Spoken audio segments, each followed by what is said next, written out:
Hello everyone, here I am discussing important examples of admission from T.S. Grewal book. ये बहुत important है, ध्यान से करना. प्री बोर्ड, बोर्ड और जो टर्मिनल आपके एग्ज़ाम्स होते हैं उसमें एडमिशन आती है पार्टनरशिप की एडमिशन बहुत इंपॉर्टेंट है. ये कुछ एक एग्जाम्पल्स हैं छोटी छोटी जो MCQs या 3 मार्क्स के लिए बहुत इंपॉर्टेंट है.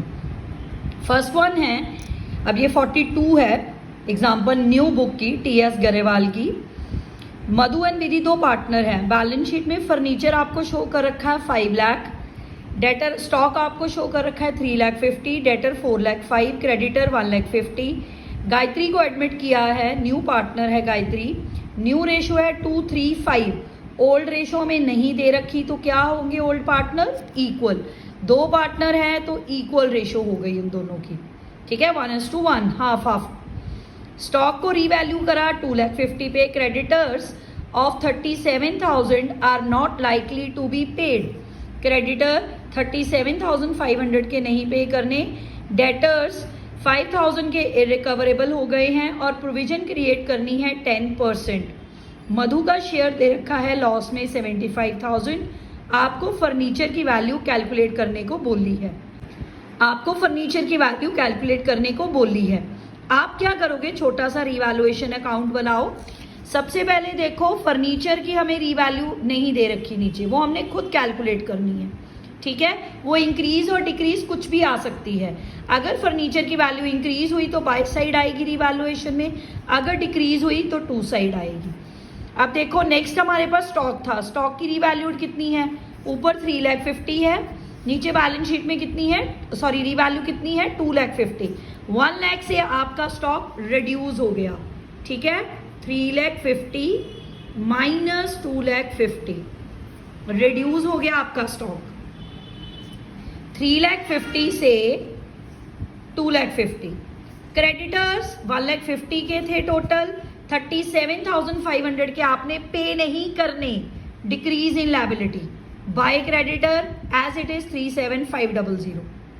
डेटर 5,000 बैड डेट्स है, टू साइड, 2 बैड डेट्स. अब आपके टोटल डेटर कितने थे? 4,05,000 के. बैड डेट्स कितने हो गए? 5,000 के. नेट डेटर कितने रह गए? 4 लाख के. ठीक है, 10% आपने प्रोविजन क्रिएट करनी है. इस पे 10% लगाओगे तो कितनी आ जाएगी? 40,000. This is your provision 40,000.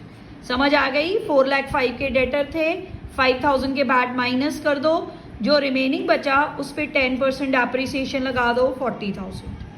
Clear? Next क्या है, आपको मधु का शेयर दे रखा है 75,000. किसका शेयर? मधु का. मैंने आपको बोला कि दोनों की कोई पुरानी ओल्ड रेशो नहीं है तो वो इक्वल होगी. अब आप क्या करोगे? अगर आपको किसी एक पार्टनर का शेयर भी गिवन हो तो आप टोटल लॉस निकाल सकते हो. एक का लॉस गिवन है, आप टोटल लॉस उसके शेयर का रेसिप्रोकल करके 1,50,000. ये आपका टोटल लॉस 1,50,000 आ गया, डिस्ट्रीब्यूट करके 75 आ गया. अब देखो इधर का टोटल डिवैल्यूएशन का 1,87,500 है. इसमें से आप 1,45,000 माइनस करो तो बैलेंसिंग फिगर आती है 42,500. हमें किसकी बोली गई थी रिवैल्यूड? फर्नीचर की. हम यहाँ पे बैलेंसिंग फिगर क्या लिख सकते हैं फिर? फर्नीचर. Decrease in asset. आपके फर्नीचर की वैल्यू थी 5 लाख, 4,25,000 से डिक्रीज हो गया, माइनस करो, नेट कितनी आई उसकी रिवैल्यू? 4,57,500. क्लियर? ध्यान रखना, जब भी एक भी पार्टनर का लॉस गिवन हो उसके शेयर का रेसिप्रोकल करो, टोटल लॉस ऑफ रिवैल्यूएशन आ जाएगा. ठीक है, डेटर का ध्यान रखना, अगर बैड डेट्स ये हैं पहले बैड डेट्स माइनस करो फिर प्रोविजन क्रिएट करो. क्लियर? ऐसे ये क्वेश्चन होगा. 42nd इलस्ट्रेशन है ये T.S. गरेवाल की बुक की. ठीक है, 42nd जो न्यू वर्जन है उसका, उसमें. Next 43rd is also very very important. इसमें दो पार्टनर है, स्वाति एंड सुरभि. 3:2 रेशो है. उन्होंने सांची को एडमिट करा है. न्यू प्रॉफिट शेयरिंग रेशो है 3:3:2. जब सांची को एडमिट करा था इन्वेस्टमेंट थी 40,000. हाफ इन्वेस्टमेंट टेकन ओवर करी है स्वाति एंड सुरभि ने प्रॉफिट शेयरिंग रेशो में. रिमेनिंग कितनी रह गई? 25,000. स्वाति का हमें प्रॉफिट का शेयर दे रखा है 3000। अब देखो आपकी टोटल इन्वेस्टमेंट कितनी थी 40,000, ठीक है। हाफ दोनों ने ओल्ड पार्टनर्स स्वाति और सुरभि ने टेकन ओवर करी है। 20,000 रिमेनिंग रह गई, ये सुरभि और स्वाति ले गई 20 के। किस रेशो में? ओल्ड रेशो में, 3:2 में। अब जो ये 20 बची इसकी वैल्यू कितनी दे रखी है हमें 25। ये देखो उसने बोला रिमेनिंग इन्वेस्टमेंट्स, यानी कि 5,000 की आपकी इन्वेस्टमेंट इंक्रीज हो गई, रिवैल्यूएशन में बाय साइड चली गई। अब आपके पास प्रॉफिट दे रखा था स्वाति का, उसका शेयर कितना है स्वाति का 2/5, सॉरी स्वाति का है 3/5, 3:2 है ना रेशो। ये स्वाति और सुरभि है, ठीक है, 3:2, 3/5 है स्वाति का। रेसिप्रोकल कर दो 5/3, 5,000 आपका टोटल प्रॉफिट आ गया। रिवैल्यूएशन मैच, यहाँ पे आपको एक पार्टनर का प्रॉफिट दे रखा था, अभी मैंने आपको लास्ट इलस्ट्रेशन में भी समझाया। अगर आपको टोटल निकालना है, चाहे प्रॉफिट है चाहे लॉस है, उसके शेयर का रेसिप्रोकल कर दो। कितना है 3,000, स्वाति का दे रखा है, उसका शेयर है 3/5, 5/3 करो, टोटल आ गया 5,000। इन्वेस्टमेंट जो रिमेनिंग थी 20 को 25 में रिवैल्यू करा 5,000। क्लियर? अब जो ये इन्होंने टेकन ओवर करी है 20,000 का 3/5 स्वाति लेके गई है, दैट इज 12,000, 2/5 लेके गई है Surabhi 8,000। Clear? Next 44th is also very very important. यहाँ पे दो पार्टनर है आरती एंड भारती, 3:2 रेशो है।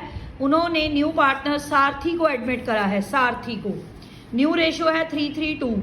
जब सारथी एडमिट हुई डेटर थे 95,000 के, प्रोविजन थी 10,000 की।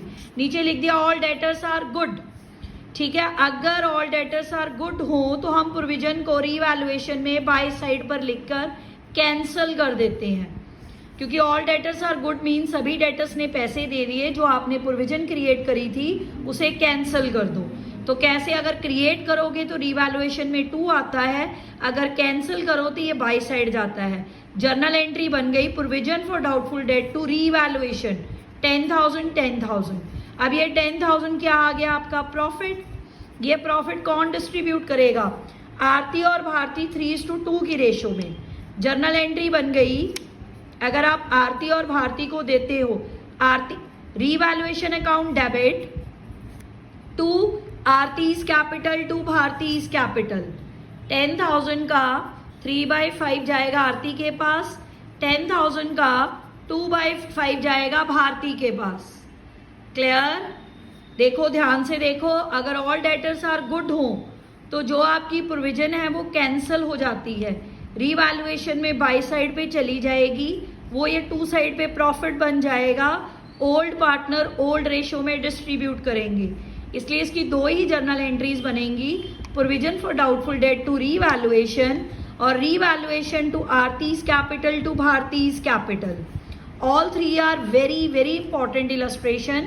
नंबर रिपीट कर देती हूँ, 42, 43, 44। Admission of a partner chapter number 4 ध्यान से करना, बहुत इंपॉर्टेंट है एग्जाम पॉइंट ऑफ व्यू से। Thank you.